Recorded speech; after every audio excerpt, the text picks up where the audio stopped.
Poetry Theater presents Casey at the Dice, composed by Frank Jacobs, recited by Thane, Cornell, Ph.D.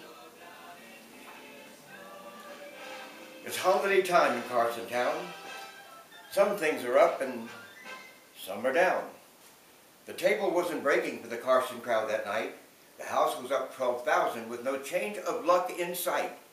So when Ezra came out snake eyes and Spinelli missed his point, a mood of deep depression could be felt throughout the joint. The dollar bettors, cleaned of cash, were heading out the door.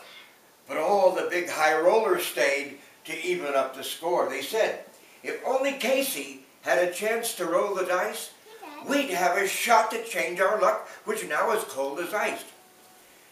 And suddenly their eyes lit up. A cry rose from their lips and echoed off the slot machines. It rattled off the chips. It rumbled through the blackjack games while cards were being dealt. For Casey, lucky Casey, was advancing to the felt. His nails were cleanly manicured. His face was richly tanned. His suit was iridescent silk that cost him $50,000. The cufflinks on his sheer batiste were rubies from afar. Between his teeth, he coolly smoked a 90-cent cigar. There was ease in Casey's manner as he calmly placed his bet. His hands were steady as a rock. His palms were free of sweat. The other shooters, now revived together, had one goal: to place each C-note they had left on Casey and his roll.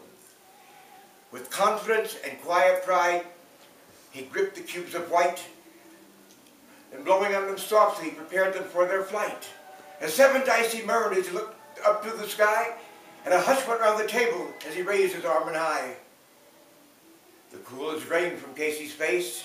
His eyes are tense and keen, and all along his sun-drenched brow deep furrows can be seen. And now he firmly holds the dice, and now he lets them go. And now the air is shattered by the force of Casey's throw. Oh, somewhere in this wealthy land, there is a happy spot where naturals are being rolled and dice are running hot. And somewhere men are doubling up and winners scream and shout. But there is no joy in Carson now. Lucky Casey has crapped out.